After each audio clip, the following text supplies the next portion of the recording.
The man had been quiet for so long, the world almost forgot what he could say.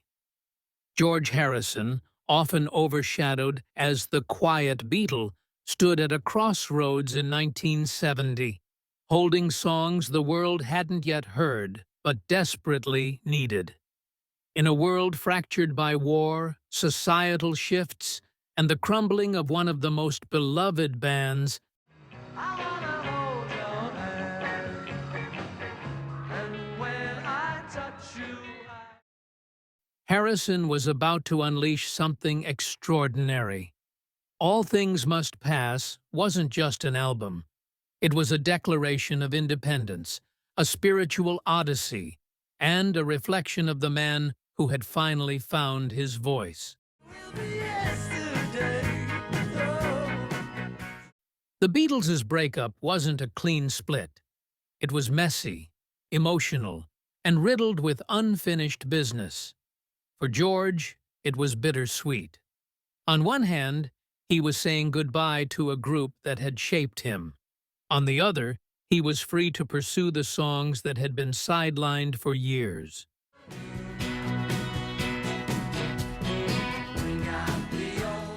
I had all this music in me that I couldn't express, he said later.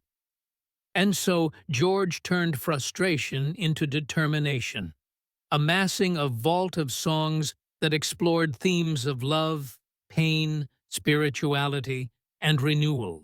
Problems of me are all clear. Phil Spector, the enigmatic producer known for his wall of sound, joined George to shape the album's epic scope. But this wasn't just a producer-driven album. George's fingerprints were everywhere, from the intimate acoustic moments to the massive orchestrations. He brought together a dream team of musicians, including Eric Clapton, Billy Preston, and Ringo Starr, who each added their unique touch to the project. Together, they transformed George's personal reflections into universal anthems. One of the album's most iconic songs, My Sweet Lord, was more than a hit.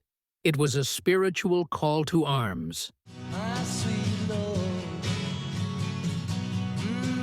my Lord.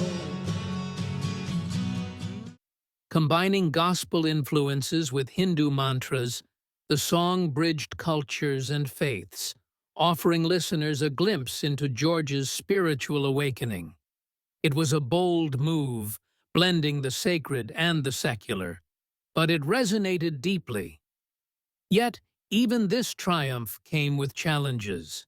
A lawsuit alleging similarities to the chiffon's He's So Fine cast a shadow over its success, though George handled the controversy with his characteristic humility. The album wasn't just about spirituality, it was also deeply personal.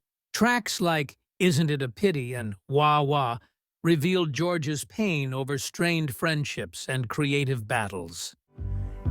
Isn't it a pity?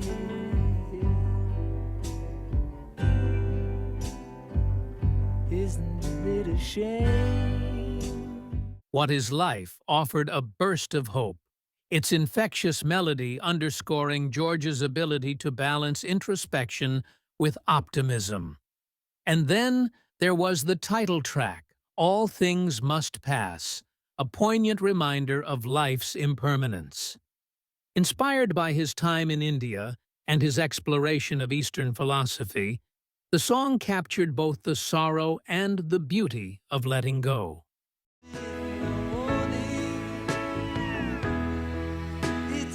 But the making of the album wasn't without its challenges. Sessions stretched for months, with Spector's elaborate production style occasionally clashing with George's subtler sensibilities. The recording process was chaotic at times, marked by late nights, creative disagreements, and the occasional moment of levity. Amidst the chaos, George emerged as a confident leader, steering the project with a clear vision. His determination paid off. as the album's sprawling scope became a reflection of his expansive inner world. When All Things Must Pass was released in November 1970, it was an instant success. Critics hailed it as a masterpiece, and fans embraced it as a beacon of light in a turbulent time. The triple album format was groundbreaking, signaling George's willingness to defy convention and trust his instincts. Songs like Awaiting on You All and Beware of Darkness offered a mix of warning and encouragement, urging listeners to seek higher truths amidst worldly distractions. It was clear that George was no longer the quiet Beatle. He was a force to be reckoned with. 50 years later, Harrison's magnum opus received a loving revival with the release of the 50th anniversary remaster. The updated mix brought out new layers in the production, allowing George's voice and lyrics to shine with even more clarity. Fans were treated to unreleased demos, alternate takes, and a renewed sense of intimacy with the music. A new music video for My Sweet Lord, directed by Lance Bangs, delighted audiences with its playful yet profound depiction of a quest for enlightenment. Featuring cameos by Mark Hamill, Fred Armisen, and other celebrities, the video bridged generations, reintroducing Harrison's message of spiritual and universal love to a modern audience. Over time, the album's legacy has only grown. Its themes of spirituality, resilience, and self-discovery remain timeless, resonating with new generations of listeners. For George, the album was more than a creative triumph. It was a catharsis.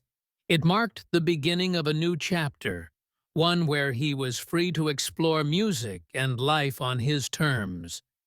"It's always about finding that peace," he reflected years later, "whether it's through music, meditation, or just letting go."